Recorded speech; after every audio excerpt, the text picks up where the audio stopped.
En crosslinking acelerado, en queratocono, y nos va a hablar un poco de las diferencias respecto al método tradicional de Dresden.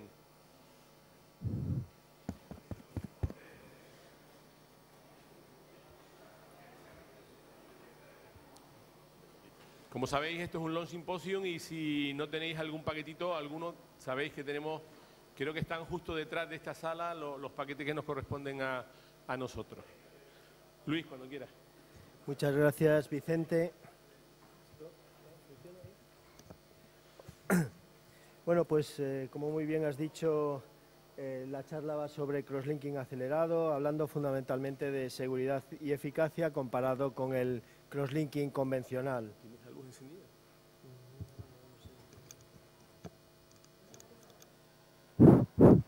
Ahora, Sí, está bien. como muy bien sabéis, el crosslinking tradicional lleva ya muchos años a disposición de los clínicos y ha demostrado su eficacia y su seguridad. Básicamente el procedimiento clásico es el de Dresden, donde tiene un tiempo de difusión de riboflavina de 30 minutos y un tiempo de irradiación de otros 30 minutos, lo cual hace un procedimiento ciertamente muy prolongado.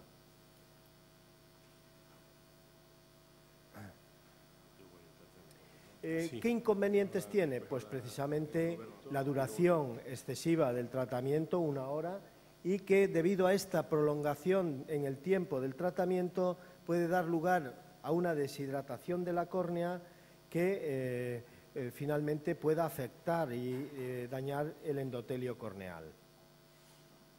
La pregunta es si existe forma de acortar el tiempo de procedimiento. Y la respuesta es sí, utilizando intensidades más altas de radiación ultravioleta, es lo que denominamos crosslinking acelerado, utilizando riboflavinas con otras formulaciones de una mayor rápida difusión, básicamente el Vivex Rapid, que utiliza hidroximetilcelulosa en vez de usar destrano, e incrementando también las dosis de energía.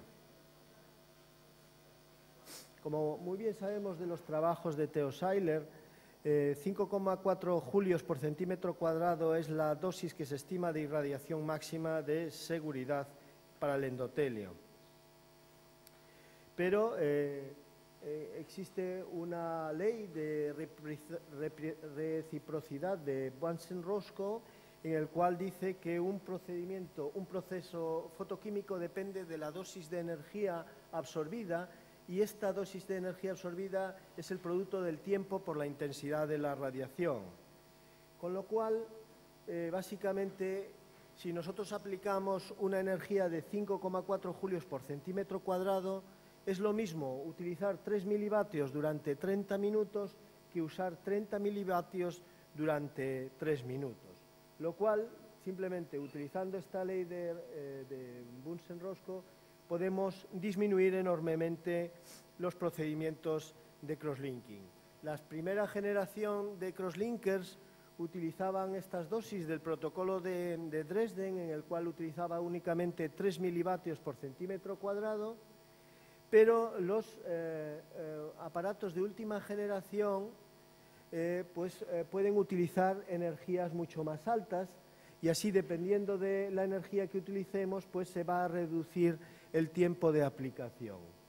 Con el aparato de Avedro, el crosslinker, podemos utilizar 30 milivatios por centímetro cuadrado durante 3 minutos. También hemos visto que con riboflavinas mejoradas y perfiles optimizados en la aplicación de la energía hacen que el procedimiento sea mucho más seguro. Por lo tanto, vemos que el utilizar estas energías más altas durante menos tiempo tiene varias ventajas. En primer lugar, que optimiza el tiempo total del tratamiento. El procedimiento es mucho más confortable para el paciente y también para el cirujano, manteniendo la efectividad y la seguridad.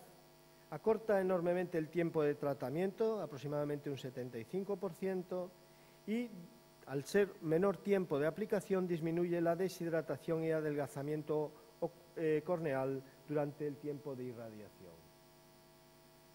Existen numerosos trabajos en la bibliografía en los cuales demuestran que el procedimiento de crosslinking acelerado tiene la misma efectividad y seguridad que el crosslinking tradicional. En los últimos tiempos hemos visto cómo hay nuevas aportaciones que todavía hacen que este procedimiento sea más efectivo, como es el utilizar la luz pulsada. Hay un trabajo de Carmaet en el cual demuestra que la presencia de oxígeno en la córnea durante la fase de irradiación fortalece el efecto de crosslinking y que la efectividad del tratamiento es mayor si hay pausas durante la irradiación. De tal manera que si el tratamiento se hace de forma pulsada, vemos que incluso aplicando la misma energía vamos a conseguir mayor efecto de crosslinking. Así, también Reichichi, utilizando una serie de protocolos, bien con luz continua, utilizando 5,4 julios por centímetro cuadrado o usando 7,2 julios, vemos que, claro, a mayor energía, mayor efecto de crosslinking, pero vemos que utilizando luz pulsada conseguimos todavía mucho mayor efecto. En concreto, encontró que la aplicación de esta energía utilizando una luz pulsada de 1 segundo on, 1 segundo off, era el que conseguía mayor efecto. También hay trabajos recientes que demuestran que el procedimiento de crosslinking acelerado, aparte de beneficiarse del tratamiento con luz pulsada, se beneficiaría de un mayor efecto si utilizamos un ambiente enriquecido en oxígeno, consiguiendo todavía efectos mayores. Por lo tanto, bueno, el protocolo que nosotros estamos utilizando en este momento es un procedimiento de crosslinking acelerado con luz pulsada, en la cual utilizamos un tiempo de difusión de riboflavina de 10 minutos y un tiempo de irradiación de 8 minutos, de los cuales 4 son con la luz en on y 4 minutos son con la luz en off. Finalmente, la potencia de irradiación que utilizamos son 30 milivatios y la energía total irradiada son 7,2 julios por centímetro cuadrado. Esto hace que el tiempo total de tratamiento sean 18 minutos y de promedio la línea de demarcación que conseguimos es de 200 micras. Si lo comparamos con el procedimiento de crosslinking tradicional que veníamos realizando previamente, nos encontramos con que el tiempo total de tratamiento... ¿Perdón? Sí, en todo momento es EPIOF. El tiempo total de tratamiento son 60 minutos y la línea de demarcación son 310 micras. Existe cierta controversia sobre la línea de demarcación. Así sabemos que con el procedimiento tradicional conseguimos tratamientos más profundos, hasta 300 micras, mientras que con el crosslinking acelerado, en la modalidad de que yo les he hablado, alcanzamos 200 micras. Sin embargo, sabemos que la profundidad de la línea de demarcación está en relación con el tiempo de difusión de la riboflavina y la instilación de riboflavina durante la fase de irradiación. Y puesto que el tratamiento tiene lugar en la parte más anterior de la córnea, donde contribuye de mayor medida a la estabilidad de la córnea, pues realmente no sería tan importante esa diferencia y los trabajos clínicos no demuestran una diferencia de efectividad a pesar de tener una menor profundidad en la línea de demarcación. Así, por ejemplo, podríamos mostrarles 3 casos en los que, utilizando 3 protocolos distintos, el primero sería un procedimiento de crosslinking acelerado con luz continua de 5,4 julios, 30 milivatios continua, y normalmente nos encontramos con una línea de demarcación de 160 micras, pero el procedimiento dura solo 13 minutos. Un procedimiento de crosslinking acelerado con luz pulsada, el procedimiento dura 18 minutos, pero encontramos una mayor profundidad en la línea de demarcación. Y por último, el crosslinking de luz continua de forma tradicional, en la cual el procedimiento dura 60 minutos, 30 minutos de irradiación y conseguimos una línea de demarcación mucho más profunda. Como conclusión es decirle que el crosslinking acelerado facilita la aplicación quirúrgica de la técnica de crosslinking,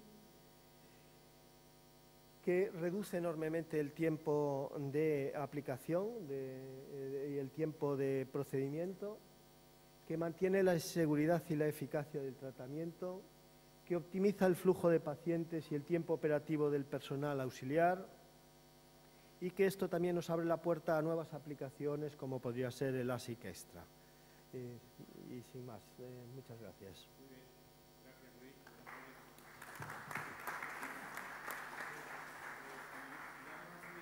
Vamos a tener un poquito al final para debatir, entonces si te parece Luis, querría darle ahora la palabra a amigo al doctor Roberto Pinelli, que viene de Lugano, de la chica italiana, y bueno, es experto también en cirugía refractiva utilizando crosslinking y nos va a presentar su experiencia en la clínica. Gracias, doctor Pinelli, cuando quiera. Gracias. Posso avere... Excuse me if I talk English, but vorrei parlare spagnolo, ma non è bueno, lo studierei, promesso. So, first of all, thank you for this invitation, Vicente, really, because this was a tough part of my life, because I moved from my country, where I'm born, to Switzerland, so this is the first meeting after 2 years of silence. And so I feel to be here among friends. And I'm honored to have this panel close to me. So our experience on LASIK Extra is something that we have since 1 year, 1.5 years maximum. And it's coming from far, because it's coming from, obviously, from all the cross-linking job we did before. I think that we know LASIK is safe. We know we do LASIK every day since years, so there is a theory that LASIK is stable, and I love to do that. I did a lot. But now, with the property of cross-linking properly done and with the right substances and right formulation of riboflavin, in my personal experience, we have less regressions, especially in some patients, not in all. And in fact, according to my opinion, LASIK Extra is something that we can discuss to select for some patients. Usually I like to do to everybody, but fundamentally I think that there is some part of patient more sensible to that. This is a old-fashioned but still present definition. So the LASIK can weak the cornea, although expert surgeons doesn't do that. But in general, when a PRK doctor is going to transition to LASIK, the first question is what I will do to my patient with LASIK. No pain, okay, bilateral, okay, but what is the risk of that? And the opinion in general is the weight of the cornea, so pachymetry fundamental, technique fundamental, and thickness of the flap. So a lot of publication of that. So I want to show you, just because there was a lot of literature sustaining this principle. The cross-linking strengthens the cornea. This is out of doubt. In my personal experience, I do transepithelial, but I want to talk also about epi-off, because it's very diffused, and I think that is not to be cancelled or not to be updated from the transepithelial totally, although I personally prefer not to touch the epithelium, and I will try to explain you why after. So the system of Avedro, and I thank the lecture of Dr. Cadarso, because very important, the accelerated concept, and not stay too many times. We don't need to stay on the eye, on the cornea, so many minutes like some years ago. And shorten timing with the proper formulation. I think this is the win-win formulation.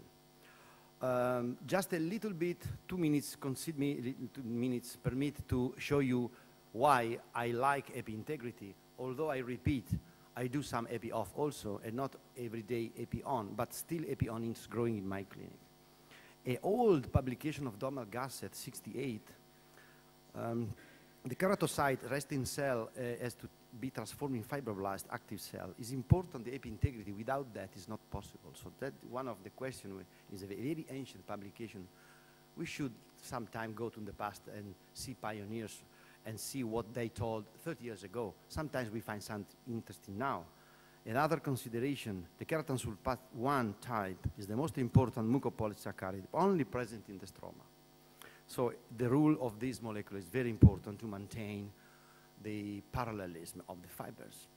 So what we did, we tried to change the formulation of the riboflavin osmotically. So it's transforming 0,9 on a natrium chloride and do 0,4, and then adding back benzalkonium chlorhydrate, which is a surfactant and not only an antiseptic, in not toxic concentration. And we did a patent, and years ago was completely unknown. One day, David Mueller came to my clinic to ask me about this patent, and I explained to him that we use BAC every day in every drops, because without BAC, some everyday drops can't go in the cornea. So there is a sort of language.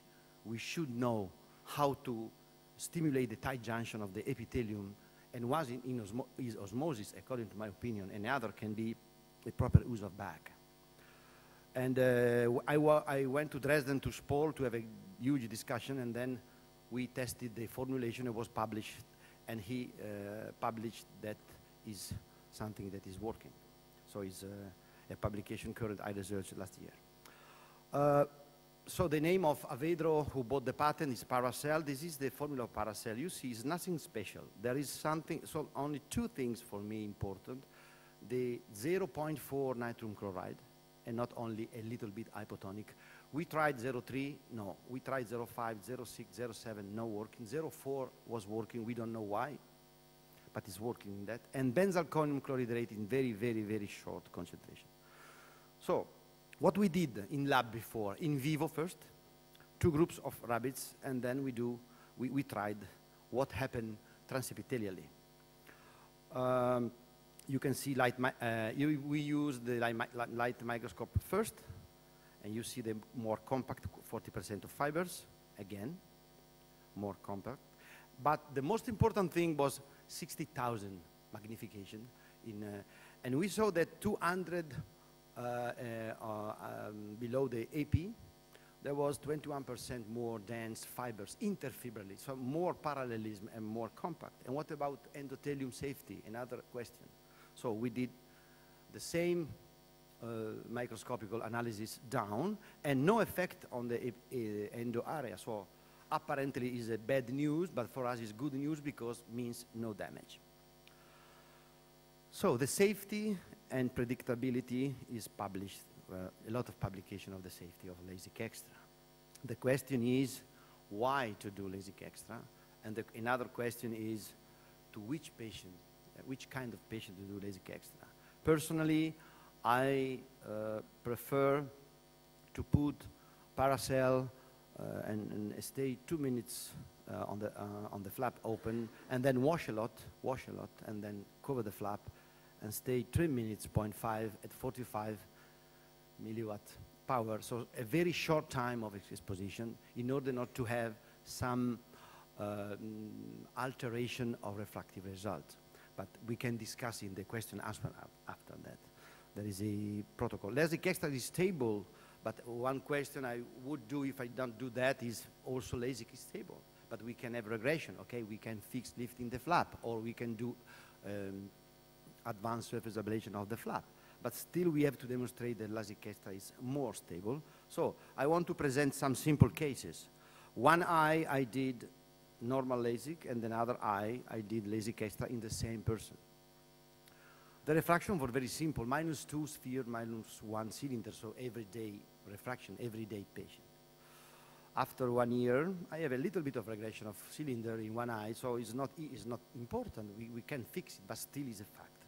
In the other eye, LASIK Extra, we don't have any regression, especially in the cylinder. So in my personal experience, is good also where there is a defect with astigmatism. That means that probably is more stable. So the last 2 slides on Pixel, which is what we can do now in the future. Photorefractive intrastromal cross-linking. We we try to understand that if we are able to do a sort of corneoplasty, probably it works also in refractive. Don't stay only in the conus. So we are doing some trials on early myopes, doing eye tracker in the center and hyperops in the periphery in order to have variation and hopefully stability of these results. Also in not conic patients. So this is an inferior keratoconus with pixel, 2 diopter of key value in 3 months. We have only 3 months data, so it's too early, but still is 3 months of work, and this different map. The other case is post-phakic IOL in keratoconus. So we put -12 in keratoconic patient with -2 cylinder irregular, and now this patient is more or less going around without glasses because the key value was completely down and the different map is important. But the most important thing that was a lady coming back after advanced surface ablation after years with -1 myopia in the dominant eye. So that was a problem. I did monovision at that time, so she won the CUL 2020 with the dominant eye. So I did pixel without touching the eye, just transepithelially, and she went to plano. And another was pseudophakic IOL, so after cataract, hyperopia, I used the pixel for hyperopia, was going to plano. So what I want to tell you, this is last pixel is something that we have to study more, we need more case, but still is a stimulation to think that cross-linking probably can put the refractive surgery in another level in the future, and also not doing only conus, and probably in some cases, hopefully growing, don't touch the epithelium. Thank you for your attention, dear colleague. Thank you very much.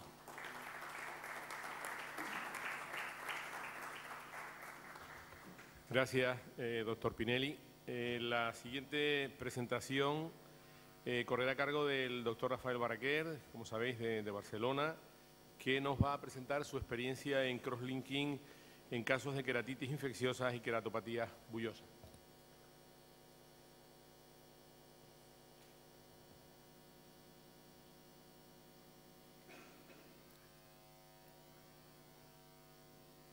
Muchas gracias, Vicente, y gracias a IMEX por invitarme a este simposium. Vamos a hablar fundamentalmente de un tema, porque cuando te metes dentro de este campo realmente es más profundo y es más amplio de lo que parece, y con el tiempo es limitado vamos a centrarnos sobre todo en el tratamiento de infecciones refractarias, sobre todo. Yo creo que todo el mundo tiene claro la idea de cómo funciona el crosslinking, recordar que es un proceso fundamentalmente oxidativo, o sea, lo que siempre hablamos de los terribles radicales libres, aquí lo estamos utilizando a nuestro favor. Un efecto beneficioso precisamente es endurecer el material de la córnea, si el colágeno no se sabe bien lo que se endurece, pero por otra parte también sabemos que esto va a dar lugar a una destrucción y sabemos que esa zona de demarcación es donde hemos matado a todos los queratocitos. Por tanto, si podemos matar a los queratocitos, matamos células eucariotas y probablemente también podemos matar a bacterias, hongos e incluso protozoos. Y esa es la premisa, pero también tenemos que tener claro que es una profundidad limitada a donde nos llega este tratamiento, precisamente porque el sistema ha estado diseñado para no pasar de cierta profundidad. En principio, las indicaciones más allá de las ectasias corneales, su prevención o su tratamiento, estaría en las infecciones refractarias, sean bacterianas, fúngicas o amebianas. También se sabe que tiene este efecto físico y de hacer el material de la córnea más resistente a los enzimas, y por tanto también tendría un efecto que aquí a veces se mezcla un poco, ¿no? Porque en una úlcera tenemos por una parte lo que es la infección y por otra parte los efectos de lisis que también podemos, digamos, probablemente compensar haciendo que el material sea más resistente, y no solamente en bacterias y hongos, sino también en infecciones, por ejemplo, herpéticas.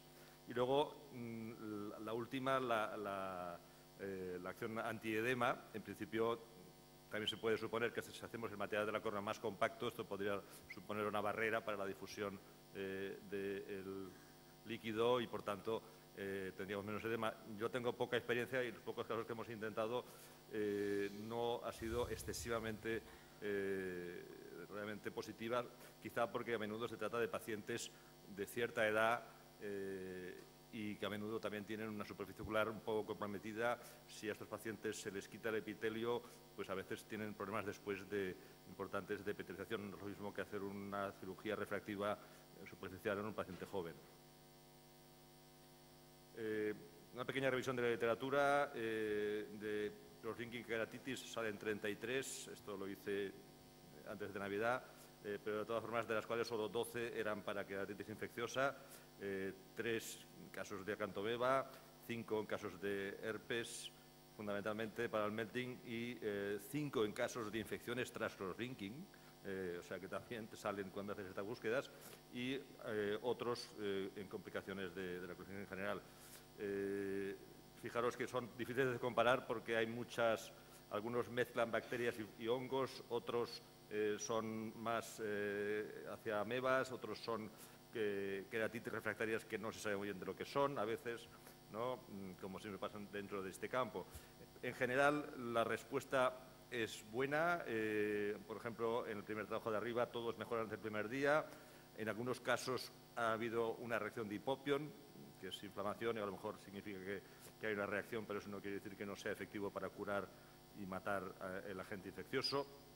Y quizás de todos estos, el que es muy interesante es este cuarto de McDougall, 212, que afilian el tratamiento de entrada, es decir, en infecciones bacterianas, 16 casos, antes de darle ningún antibiótico, han hecho directamente cross-linking y parece ser que todos mejoraron y todos epitelizaron.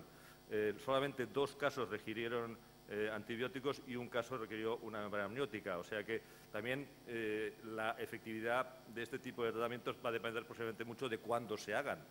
Y probablemente si se hacen desde el principio tengamos un escenario completamente diferente de lo que solemos hacer, que lo probamos en casos más bien desesperados. En acanthobeba, concretamente, hay solo 3 trabajos. En este de Mirzi, un caso estaba diagnosticado solo con confocal. La mejoría dice que fue dramática en 24 horas y curó en 2 meses con un pequeño leucoma paracentral que no afectaba a la visión. Este es el de la foto. En el caso este de Arance Gil, que era un caso post-orto-K, el diagnóstico también fue por confocal, los síntomas mejoraron, la úlcera no curó y acabó en queratoplastia, a los 9 meses estaba mejor. Y el último, que es uno de Morén del 2010, una úlcera refractaria posible acanthobeba, portador de lentillas, infiltrado anular típico, todo negativo los cultivos, tratamiento de todo durante un mes, no respondió, hicieron cross-linking y tuvieron una rápida disminución de dolor y necrosis, repetilización en un mes y curó con agudeza visual de 0,02 y que llegó a 0,6 en 6 meses. Bien, en nuestra experiencia, ya digo, también es limitada, pero bueno, aquí tengo el primer caso, es un varón de 17 años con queratocono avanzado que requirió un trasplante de córnea, logró, se había hecho 4 años antes, logró una visión de 0,65 con una corrección de 2 de astigmatismo 75 y 2 de miopía, y era un chico relativamente joven que venía de fuera de España además. Desde el principio esos casos que tienen un poquito de alteración en el epitelio central frágil, yo le había quitado a veces el epitelio con la esponja en el despacho, fue mejorando, luego se fue a su país y llevaba lentilla de contacto terapéutica, pero luego dejó de usarla y al cabo de estos 4 años vuelve, no sé por qué va tan despacio esto, vuelve con, esta zona de epitelio frágil, ya digo, se le puso la lentilla, volvió a su país a los 4 años, vuelve con visión muy baja, dolor, fotofobia de 1 semana de evolución, úlcera paracentral de 3 milímetros, infiltrado de bordes blanquecinos, que lo veis en la foto, y hicimos un cultivo, salió alternaria positivo, le dimos tratamiento con datamicina, oriconazol, etcétera. En 3 semanas no respondía, el paciente además tenía que irse a su país, y dijimos, bueno, hacemos un cross-linking, este es el aspecto que tenía justo antes del cross-linking, y en principio este es el resultado, que no tiene un seguimiento muy largo, pero los síntomas realmente mejoraron enseguida. En un mes había epitelizado, le quedó un leucoma, adelgazamiento que por suerte no acaba de llegar al centro, pero con una visión de 0,2 solamente, se le quitaron las suturas y volvió a su país y no sabemos si ha mejorado más y si tendremos o no que cambiar esta córnea. Pero la efectividad para parar la infección parece que sí que estaba demostrada. Este segundo caso es una mujer de 18 años, portadora de lentillas, úlceras que dijeron con bacterias desde hace 2 meses, movimiento de mano, cultivos negativos, melting evidente, adelgazamiento, ha dado de todo, antivíricos, antifúngicos, antimedianos, antibióticos, biopsia de 200 micras de profundidad, no encontraron nada, aún así se le dio tratamiento antiamebiano, brolene, clorexidina, dexafri, exocin, etcétera, y a los 2 meses se le hizo una queratoplastia tectónica y vino con esto. La histología confirmó que tenía cantomeba. Al cabo de un mes empezó a recidivar, como veis, la queratoplastia, a pesar de llevar tratamiento antiamebiano. En el OCT se ve un infiltrado en la mitad anterior.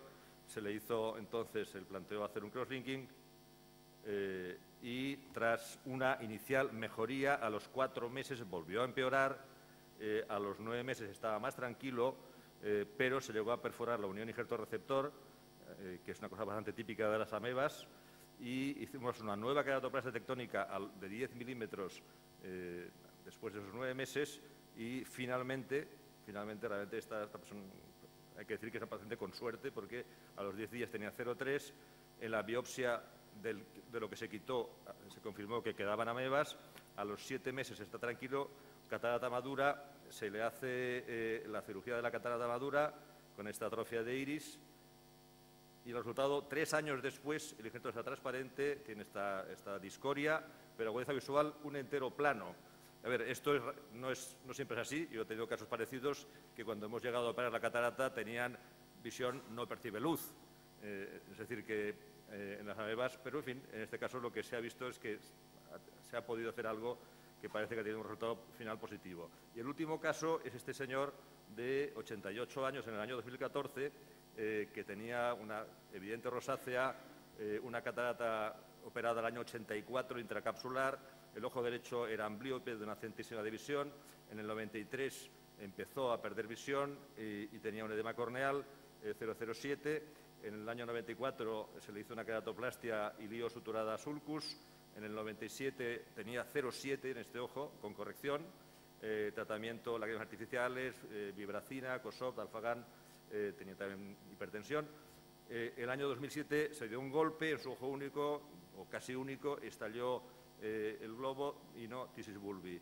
Entonces, solo le quedaba su ojo amblíope de una centésima, que era el derecho, que también tenía la córnea mal. Le hicimos una queratoplastia ilío en sulcus, recuperó 0,3 el ojo amblíope en el 2010, ¿no? Y aquí vemos en el 2014 cómo había cambiado. En 5 años el hombre estaba mucho más deteriorado. Tuvo, a partir de 2011, una hepateropatía, le dimos su autólogo, recuperó otra vez 0,3 en el 2012, a final de 2012 tuvo un ictus, marcapasos, tuvo un aneo del scalp, diabetes, Payet, se fue deteriorando y bajó a 0,1. En el enero de 2014 veía peor, 0,05, empezaba a tener calcio, adelgazamiento periférico en la unión del injerto receptor, un cierto edema, pero sin precipitados. Se le hizo un cultivo de este defecto epitelial, salió una combinación de Pseudomonas aeruginosa y Cándida. Se le dio tratamiento de lo que parecía sensible, según el estudio, tobramicina, voriconazol. Al mes no mejoraba, visión de una centésima otra vez en su ojo único. Le hicimos un crosslinking acelerado y el resultado fue que en el cultivo de la lentilla seguía creciendo Cándida, pero la úlcera epitelizó en una semana, quedaba una plaquita de calcio que veis ahí en el borde de la úlcera, llegó a tener prácticamente una décima de visión, quedaba la córnea inferior desplazada, pero parecía que estaba esto solucionado. Lo que pasa es que estos pacientes realmente tienen un problema importante general que no siempre se soluciona con simplemente una intervención, y al cabo de 3 meses hizo otra úlcera, otra vez infección por Pseudomonas, esta vez sin Cándida, movimiento de mano, y le hicimos una nueva queratoplastia penetrante el julio del año pasado. Estaba con visión de 0,3, pero luego este paciente creo que ahora en diciembre pasado falleció. Comentarios. Bueno, crosslinking parece útil en queratitis infecciosa, la eficacia parece que es variable, que depende probablemente de una combinación del efecto antiinfeccioso y del efecto anticoagenolítico, del estado de la córnea, lógicamente, de la evolución del proceso, en el momento que se aplica, la profundidad de la afectación, lógicamente, tenemos claro que no podemos llegar a esperar un efecto mayor de 300 micras como mucho. También posiblemente hay un grado crítico de melting, más allá del cual, por mucho que hagamos crosslinking, no va a ser efectivo, porque si no hay moléculas que podamos crosslinkear, pues ya no tendrá efecto. La presencia de heridas o lesiones quirúrgicas también puede ser importante a este respecto. Y luego también tampoco sabemos mucho hasta qué punto los gérmenes son o no resistentes. No hay demasiados estudios que nos digan, por ejemplo, si los quistes de amebas resisten hasta qué punto o no a un tipo de dosis u otro tipo de dosis. En cualquier caso, parece que la seguridad es buena y entonces el hecho de que la seguridad es buena creo que nos debe animar a intentar aplicar ese tipo de tratamientos en fases precoces de según qué tipo de infecciones, como mostraba el estudio que hemos hecho referencia antes. Bien, creo que esto es todo. Muchas gracias. Gracias, Rafael. Bueno, y ya para terminar, antes de iniciar un pequeño debate, a ver si tenemos tiempo, le doy la palabra al doctor Federico Alonso de Sevilla, que evidentemente nos va a ilustrar de temas siempre novedosos y en esta ocasión no podía ser menos.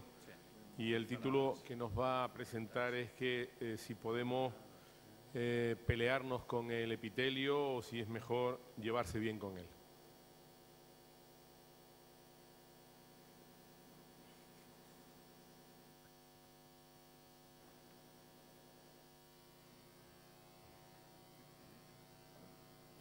Vale, bueno, gracias Vicente por presentarme.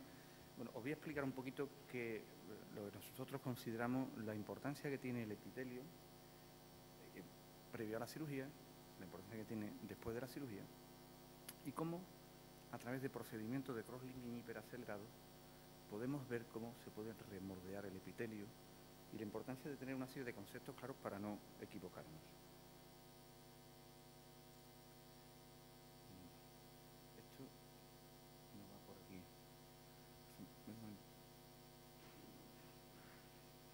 No, por aquí es el monitor.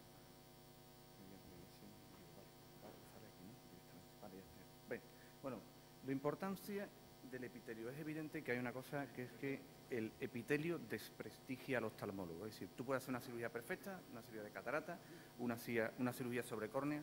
Si tienes problemas del epitelio, vas a tener un paciente colgado continuamente y que va a hablar mal de ti porque el epitelio desprestigia al oftalmólogo. Cree que lo has hecho mal y eso es importante tenerlo en cuenta. ¿Cuál es la respuesta del epitelio a la cirugía? Esto es algo que es conocido. Nosotros sabemos que frente a un epitelio normal, cuando hacemos un post-LASIK miópico, hay un crecimiento del epitelio en la zona central, mientras que en los hipermetrópicos hay un crecimiento en la zona periférica. Es decir, cuando hacemos una ablación refractiva, el epitelio responde. Otra cosa que hay que tener en cuenta previo a la cirugía es qué tipo de epitelio tenemos. Si tenemos un epitelio fino, vamos a tener problemas, especialmente en LASIK hipermetrópico, de sequedad ocular, de epitelitis, de dolor, de queratalgia. Por lo tanto, siempre que veamos un epitelio fino, hay que tener cuidado, especialmente en mujeres premenopáusicas, mujeres cercanas a los 50 años y especialmente en hipermétropes. Hay que tener en cuenta también la importancia que tiene el epitelio en las hiperplasias epiteliales en los retoques. Este es un paciente que operado, que a lo mejor tiene un residuo, una regresión de 2 dioptrías, pero tiene un epitelio de 70 micras. No ha hecho una regresión, ha hecho una hiperplasia epitelial. Si a este paciente le hacemos una desepitelización... Fede, ¿por qué no nos dice con qué aparato estás midiendo el epitelio? Con el OsteoView. Si a este paciente le pelamos el epitelio y le hacemos un -2, lo metemos en 2 dioptrías de hipermetropía. Esa es la importancia que tiene el conocer el epitelio previo a la cirugía. Lo mismo sabemos que cuando hay un adelgazamiento en la zona de los segmentos y el signo más incipiente de queratocono es el signo del donus en el epitelio. hay ya estudios que dicen que, aunque una topografía pueda parecer sospechosa, si el epitelio es normal, esa córnea es normal. El primer signo que va a aparecer es el signo del donut en el epitelio. También vemos cuando ponemos una lente intracorneal, como al poner una raindrop parece que hay un adelgazamiento epitelial. Cuando hacemos un intracor no hay afectación epitelial.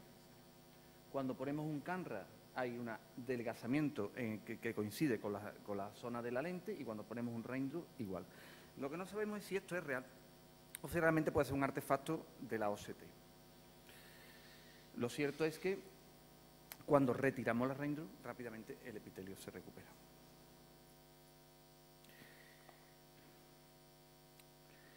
¿Qué podemos saber del crosslinking hiperacelerado y el epitelio? No hay un paciente peor que una mujer hipermétrope mayor de 45 años que quiera operarse de presbicia con un queratograma alterado y hiperosmolaridad en la lágrima. Eso es una bomba de relojería, porque es donde vamos a encontrar los problemas. Nosotros estuvimos haciendo un estudio solo de momento de 5 mujeres, solamente no llega a 4 meses, en el cual hicimos tratamiento de hipermetropía con ojos secos subclínicos, pero con datos de alteraciones en el queratograma y en la hiperosmolaridad, un ojo con fentolasis y el otro con fentolasis extra. Lo que vimos es que es totalmente distinto cómo evoluciona el epitelio después de utilizar un crosslinking hiperacelerado. Cuando no utilizábamos el crosslinking hiperacelerado, el epitelio se recuperaba prácticamente sin ninguna alteración. Sin embargo, cuando utilizábamos un crosslinking hiperacelerado, el epitelio siempre había una disminución y luego un aumento. De tal forma que la gráfica que coincidía de los casos era que cuando lo hacíamos sin extra, esta era la evolución del mapa epitelial, y cuando lo hacíamos con extra, esta era la evolución del mapa epitelial. Es decir, había una especie como de contracción del epitelio. No sabemos si era directamente por la contracción o si realmente era porque la propia radiación alteraba el epitelio.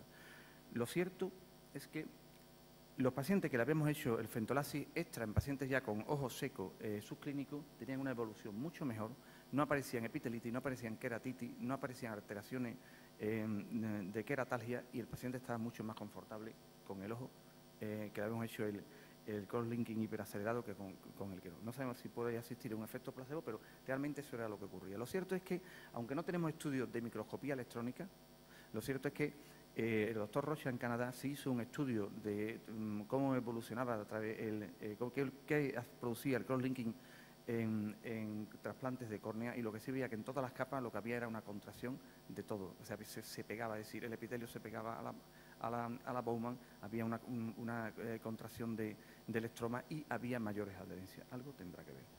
Lo cierto es que estos pacientes, cuando lo hacíamos con crosslinking hiperacelerado en pacientes que tenían ya una gran posibilidad de tener problemas de ojo seco o de queratitis, eran los que estaban más satisfechos. Entonces, ¿cuál es la respuesta del epitelio a la cirugía con el crosslinking acelerado e hiperacelerado? Esta era la respuesta, como hemos visto cuando hacíamos un fentolasis. Esta es la respuesta cuando teníamos problemas de epitelitis en el otro ojo y le hacíamos una desepitelización y hacíamos un crosslinking hiperacelerado en el ojo que tenía queratitis, y de esto pasaba a esto y el epitelio se recuperaba rápidamente. Cuando hacíamos tratamientos de PRK sin extra y con extra, la evolución del epitelio era así, de tal forma que cuando lo hacíamos extra, el epitelio tardaba más de 2 meses en recuperarse, era un epitelio más compactado y el paciente tenía menos molestia y más calidad de visión. Y cuando hacíamos retratamientos de PRK sobre cirugía previa, el tratamiento de PRK sin extra y el tratamiento de PRK con extra, hasta los 30 días el epitelio era muy fino, muy compactado y con mejor calidad de visión. Cuando hacíamos un tratamiento de PRK tras SMILE por correcciones y hacíamos una PRK con crosslinking hiperacelerado, era exactamente igual. Es decir, esta evolucionaba muy lentamente el epitelio y hasta los 2 meses no se recuperaba. Lo cierto es que los pacientes recuperaban claramente la calidad de visión. Cuando hacíamos una PRK en SMILE sin hacerle un extra, la calidad de visión tardaba muchísimo tiempo en recuperar, incluso hasta 6 u 8 meses. Este es un caso de otro caso que hemos utilizado, los crosslinking. Es un paciente con queratocono tratado con un segmento, le pusimos una ICL y después hicimos un tratamiento de superficie topográfico muy fino, muy suave, y le hicimos un EPIOF completo. ¿Por qué digo esto? Porque muchas veces los problemas de calidad de visión, aunque tengas ya el cono muy centrado, es por una alteración del epitelio. Esa alteración del epitelio, si lo eliminamos, si le hacemos un crosslinking con un poquito de PRK muy suave, muy pocas micras, la remoldeación del epitelio, cuando el epitelio aparece mucho más suave, mucho más compactado en el centro, le hace que mejore la calidad de visión. También lo utilizamos como tratamiento solo sin excimer. Este es un paciente operado, una paciente operada hace 8 años de LASIK con esta regresión. Este era el epitelio. No le dimos tratamiento con excimer, simplemente le hicimos un pelado epiteliario y un crosslinking extra hiperacelerado. Y este es el resultado. Si aquí le hubiéramos aplicado el excimer, tendríamos una hipermetropía de más de 1,5. Pero también lo utilizamos el crosslinking hiperacelerado en casos complicados. Estos son casos de desastre refractivo con cortes, con flap, con melting, en el cual lo que hacemos es una PRK extra basada en topografía y este es el resultado. También lo utilizamos en cicatrices corneales haciendo flapresis. Es decir, hicimos una flapresis y después le hicimos un crosslinking. Lo cierto es que, si nos fijamos, aunque nosotros hiciéramos la flapresis a 150, 160 micras, el epitelio nunca va a llegar a 150 micras. El epitelio es muy difícil que pase de 70 a 80 micras. Pero la calidad de visión aumenta mucho. Esto es una flapresis completa en un paciente con crosslinking y a los 15 días. Y esto es una flapresis parcial sin crosslinking. Es decir, cuando hacemos crosslinking el epitelio está muy compacto. Cuando no hacemos crosslinking el epitelio en 15 días ya coge su tamaño, su grosor normal. Esto es otro caso que utilizamos también en pacientes con un endocrecimiento epitelial, con una malísima calidad de visión, con un melting, con un orificio cerca del eje pupilar. Lo que hicimos fue levantar el flap, limpiamos, hacemos una desepitelización y después un crosslinking hiperacelerado. Y este es el resultado final. Y esta es la diferencia entre un epitelio y otro epitelio. También pacientes con úlceras residuantes, queratalgia y quistes epiteliales de más de 6 meses de evolución. Luego hicimos una desepitelización más crosslinking hiperacelerado y cambio de visiones de 0,2 a 0,8 difícil con una recuperación del epitelio. Esto es todo lo que hacemos y todas estas son las posibilidades que se tienen de utilizar combinaciones de cirugía refractiva con crosslinking hiperacelerado. Y yo tengo que decir aquí que evidentemente el estudio del epitelio es algo que tenemos que tener muy en cuenta, porque al primero que escuché hablar de esto fue al doctor Cadarzu, y fue como caerte del caballo y ver que efectivamente muchas de las cosas que nos pasaban, cosas que no entendíamos, cosas que el paciente no nos quería transmitir, pero no éramos capaces de entender, era precisamente por las alteraciones del epitelio. De igual forma que lo próximo que va a venir es la estereosis. Todo lo que va a venir a partir de ahora es el estudio de la estereosis. Tan importante como ha sido lo del epitelio va a ser el estudio de la estereosis. Hoy en día, si no le damos la importancia real que tiene un estudio de estereosis, especialmente en tratamientos de presbilasis, no vamos a tener éxito ninguno. Es mucho más importante el estudio preoperatorio que la habilidad quirúrgica. Eso es lo que quería transmitir. Muy bien, gracias, Federico. Bueno, vamos a aprovechar un poquito los minutos que nos quedan para entrar un poco en temas un poco más polémicos, más calientes. La primera pregunta que se me ocurre, ¿LASIK extra para todo el mundo? Sí, no. Rafa. Yo creo que hay, como siempre en este tipo de cosas, hay dos cuestiones. Hay la cuestión de efectividad y otra, y de seguridad, por supuesto. Parece que la de seguridad es lo que está más claro, que es seguro. Y otra es la cuestión económica, que yo creo que es una de las cosas que limita también, que hay que tener en cuenta. Entonces, el problema de la efectividad en esta situación es que si estamos intentando prevenir una complicación que es extremadamente rara, pues es extremadamente difícil demostrar que consigues algo diferente, porque todos estos casos que efectivamente no te hacen ectasia, pero igual tampoco te hacen ectasia sin hacer nada. ¿no? Y como también en la actualidad yo diría que los criterios... A ver, yo tengo que decir que la mayor parte de casos que yo he visto de ectasia post-LASIK, que me han venido en su inmensa mayoría de fuera, cuando yo he podido ver la topografía preoperatoria, si la tenían, todos tenían queratocono antes de hacer la cirugía refractiva. O sea que realmente la culpa ya es que se estaba de un mal diagnóstico, ¿no?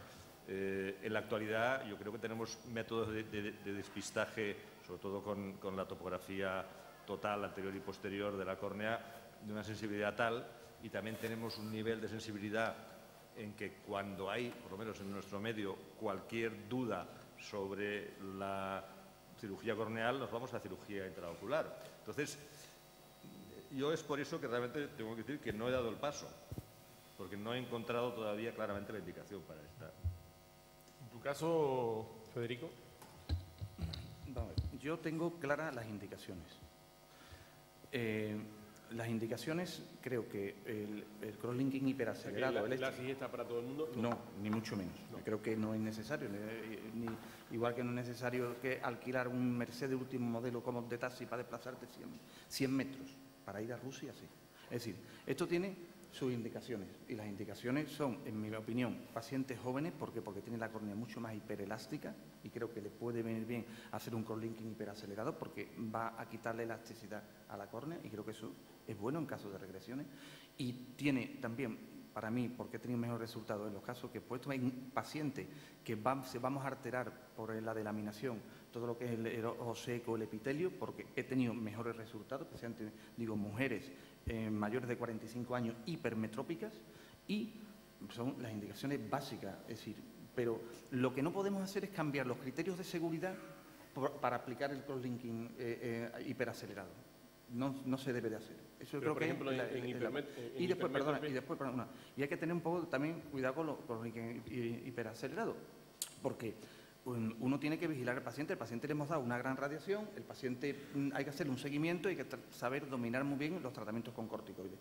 Y especialmente en las PRK. Las PRK es un gran peligro y sobre todo cuando asocia, que yo nunca lo hago por eso, mitomicina más crosslinking hiperacelerado. Eso, si no tienes un control muy bueno de los corticoides, puede ser una bomba de relojería. Roberto, what do you think about the Yes, for me, I'm learning a lot because I am a fan of LASIK Extra, obviously, but I'm conscious that it's not for everybody. So I agree totally. We should select, because we can't demonstrate that the LASIK Extra after 1 year is better than a good LASIK done. So personally, I do when I have a borderline pachymetry and regular topography. For instance, if I do 100 flap and I have -4, -5, -3, etc., or some astigmatism, I do that, and because to prevent theoretically ectasia, and so or to people when I have 600 pachymetry -4, I don't do LASIK Extra. But in the young people, I agree totally. And one of the other things that I think... What is young people? Young people, 25. Between? 25 to 40. Because when you go to presbyopia, you have to change, in my mind, go to presbyLASIK or not, monovision or not, or intraocular lens or not, etc. Obviously, when we don't have pachymetry, we don't do LASIK, normal or extra, and we think different thing. But another thing that, because all the people is a marketing side, so they, all the patients are asking LASIK Extra because they believe that it's better off. So correctly, scientifically, selected cases. For instance, the method of LASIK Extra, we didn't talk about this, is very important. LASIK Extra, in my hands, in my experience, is short timing and not a lot of riboflavin, but I use Paracel and Vibes Extra, and short timing of that. I don't leave a flap open minutes for that, and then I wash a lot and I put down and I stay 2 minutes, 0.5 for f45 milliwatts, not more, because I don't want to alterate the interface and go in refractive alteration. So, my opinion, I agree, LASIK Extra can be stable, more stable, in my experience, for instance, in astigmatic patients. When I have -2 sphere, -2 astigmatism, I'm doing a job of preparing a paper on that. It seems that their astigmatism is more stable. only that. It's not nothing magic. It's not for everybody, but still we can maintain and study more about that. Ok, no se ha hablado mucho de EPI-ON, EPI-OFF. También tenéis muy determinado el ON, el OFF. ¿Se podría prescindir del OFF en la práctica del día a día? ¿En qué indicaciones no deberíamos hacer un ON? ¿En qué situaciones no deberíamos poder hacer una cirugía, un procedimiento sin quitar el epitelio? ¿O en alguna ocasión necesariamente sí que hay que quitarlo? O sea, yo creo que siempre hay que quitarlo. Siempre. O sea, siempre. O sea, lo que está demostrado es que el EPI-OFF funciona. Funciona. Y eso hay montones de estudios. Lo que no está tan claro es si el EPI-ON funciona. El EPI-ON funciona solamente en casos, de forma muy transitoria. Y cuando tú tienes una patología como es un queratocono, tú no puedes jugártela a la transitorialidad. Tú tienes que ir a por todas. Mi pregunta, cuando decimos si funciona, ¿cómo podemos saber si funciona? Recurrimos al HORA, la línea de demarcación, porque yo tengo en EPI-ON yo tengo muchísimas líneas de demarcación registradas. Yo me olvido de la línea de demarcación, yo me voy a si funciona o no funciona, yo no miro la mitad del partido, yo es si gana el Real Madrid o pierde. Como haya jugado la mitad me da igual. Es decir, lo que está demostrado es que cuando tú haces un EPI-ON, al cabo de los 6 meses, la queratometría regresa, todo regresa, todo regresa, luego entonces es algo transitorio. Entonces, con un problema como un queratocono no puedes hacer algo que sea transitorio. Otra cosa es que quizás podría tener su sentido en un paciente con un queratocono y que en el otro ojo absolutamente normal, sin ningún signo de queratocono en absoluto, quieras hacerle un EPI-ON preventivo y luego hacer un seguimiento. Pero si hay patología, hay que ir a por todas. No puedes andar con medias tintas. Esa es mi opinión. Yo en general estoy de acuerdo y yo creo que también habría que empezar a decir ¿para qué queremos dejar el epitelio? Hombre, hay argumentos, ¿no? Podemos decir, bueno, dejamos el epitelio para ser menos agresivo, ¿no? Para evitar las molestias postoperatorias. Yo creo que todo el mundo está de acuerdo que dejar el epitelio produce un tratamiento menos eficiente o menos efectivo en cuanto a profundidad. Yo no sé tus datos, pero los que he visto publicados todos son profundidades inferiores claramente con el otro sistema y por lo tanto me parece que eso sí que es un dato que puede tener relevancia. No sé cuánta, pero tiene seguro. La segunda, el problema de por qué dejarlo. Si no hay problemas. Es cierto que si te quitas el epitelio puedes tener un defecto después y algún caso que he tenido de alguna opacidad ha sido casi siempre asociada a un defecto en reepitelización, en algún paciente que ha perdido el control y que se ha ido y que luego ha vuelto con algún problema, pero es extremadamente raro y probablemente tomando algunas medidas preventivas se puede minimizar más. Y la tercera, que es la de el reducir las molestias. La verdad es que yo no sé si es que con el crosslinking estamos también friendo todas las terminaciones nerviosas y realmente estos pacientes luego o es que los precondicionamos muy bien porque les decimos le va a molestar mucho y luego te dicen pues no ha sido tanto.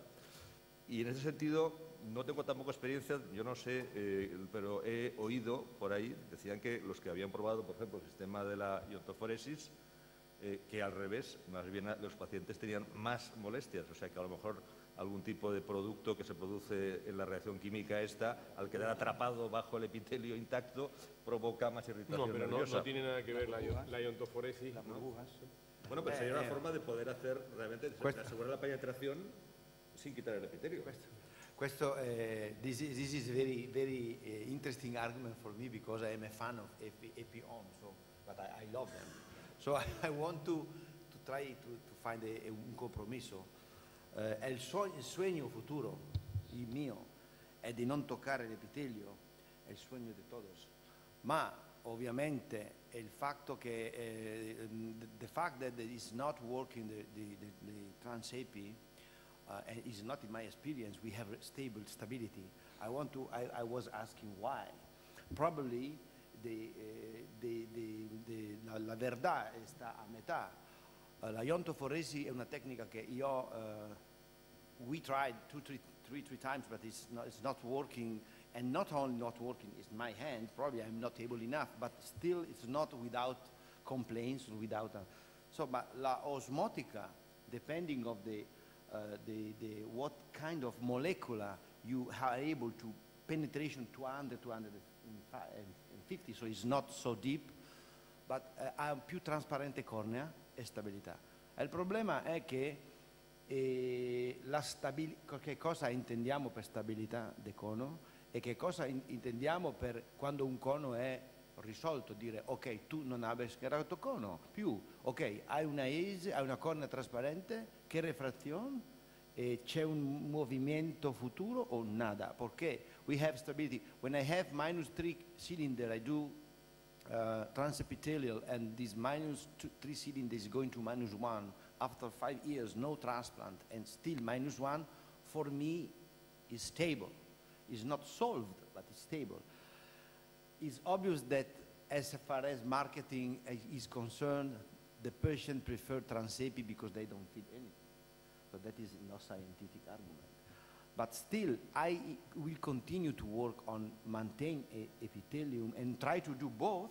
Probably we will select in the future who can do one and who can do the other one. For instance, the prevention, like you told. But still, I think that we will be in the future a dream more elegant not to touch it. Also because l'inizio della Wollensack, Spohl, Seiler, I went to Theo, I remember one of the first cross-linking meeting I was invited, I talked Transepi and I received tomatoes and eggs because it was absurd. But they did lab test in dead eye, without epithelium, of pig, no tear film, not acnexis. So in vivo is something that we should. Io credo che in futuro la nostra abilità sarà di essere noi anche mejor de no tocar el epitelio. Es el mío sueño.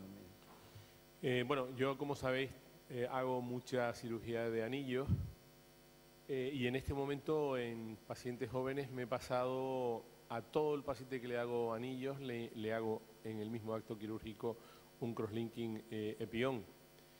En estos casos... ¿Cuál es tu edad límite para hacer siempre crosslinking? Yo considero joven pues por debajo de los 30 años. Entre los 5 años y los 30 años, si pongo anillos, le hago simultáneamente un crosslinking. Después decido si lo hago en el canal, si le pongo la riboflavina de una manera o de otra. Pero en este momento le estoy haciendo crosslinking simultáneamente a todos mis pacientes jóvenes. Quería saber vuestra opinión.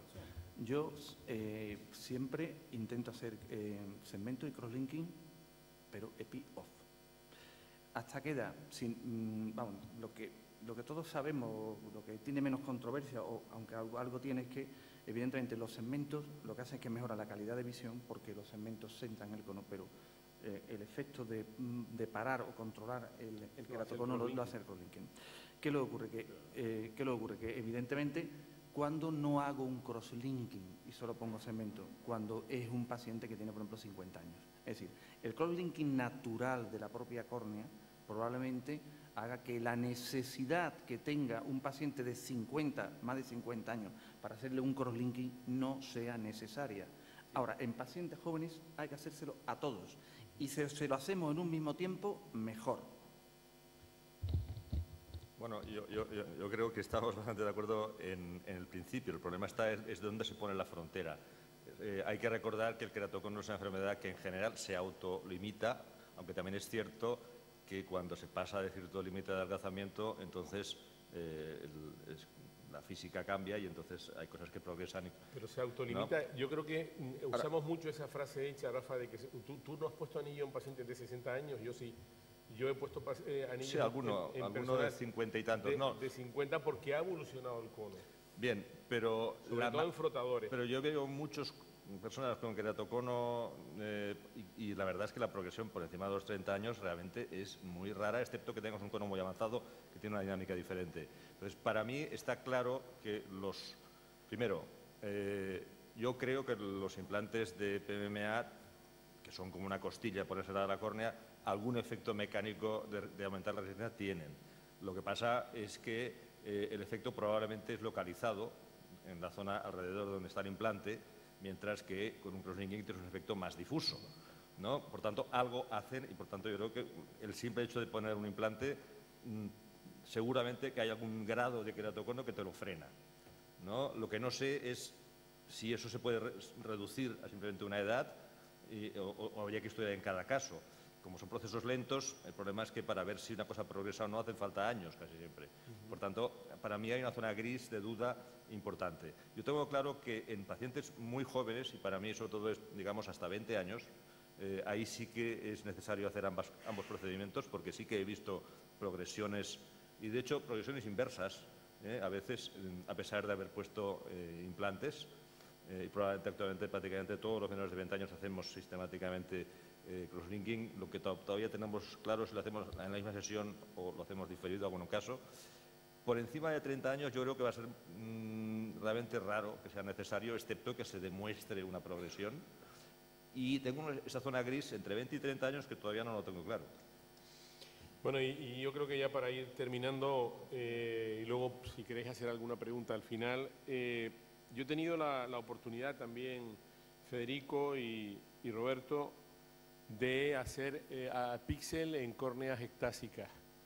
Yo tengo desde hace unos días en casa la plataforma KXL2 para empezar a hacer cirugía refractiva en bajas miopías y en bajos astigmatismos. Entonces, quería saber vuestra opinión. Tengo futuro, o sea, yo me he planteado, tengo la plataforma KXL2, el lunes puedo empezar, si me autoriza mi hospital, el comité de ética correspondiente a tratar córneas para corregir bajas miopías y bajo astigmatismo. Estoy muy loco, moderadamente loco. ¿No creéis que esto tenga de Pixel, de tratamientos refractivos en baja miopía con crosslinking? ¿Y es un crosslinking localizado? Es un crosslinking muy localizado. Bueno, Io tengo una esperienza di 6 mesi. Canelopoulos, Bucardic,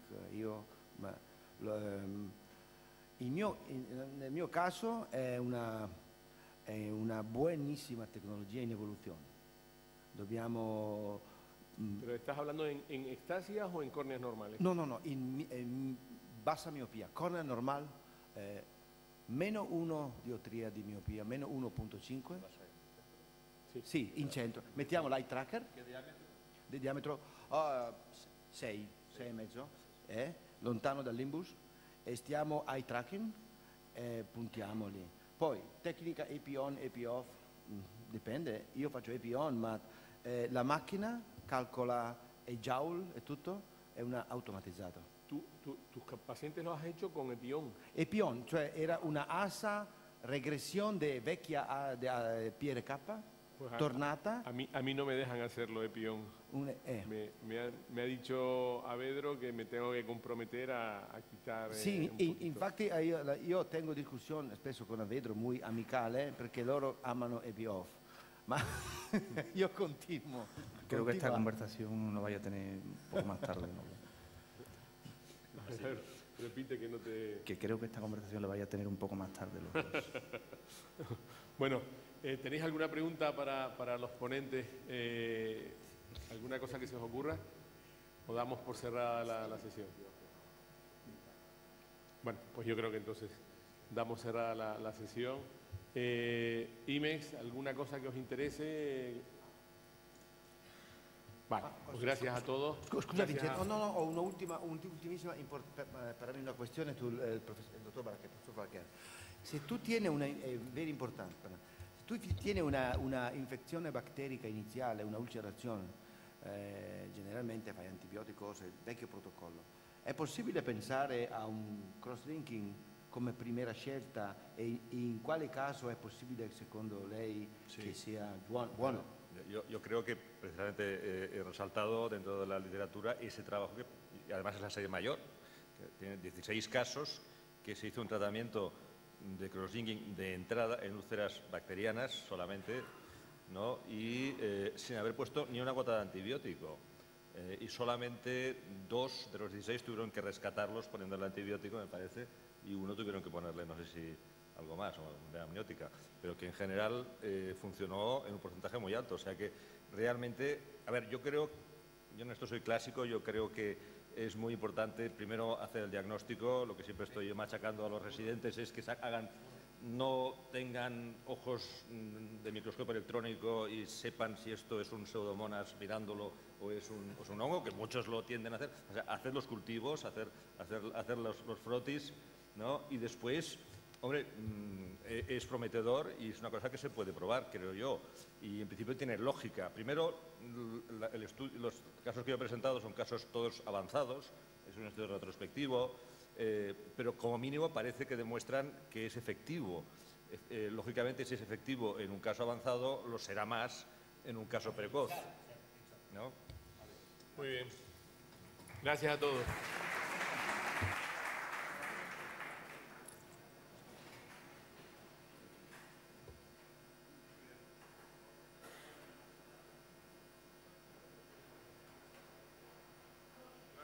Bueno, pues nada. Hemos dejado ya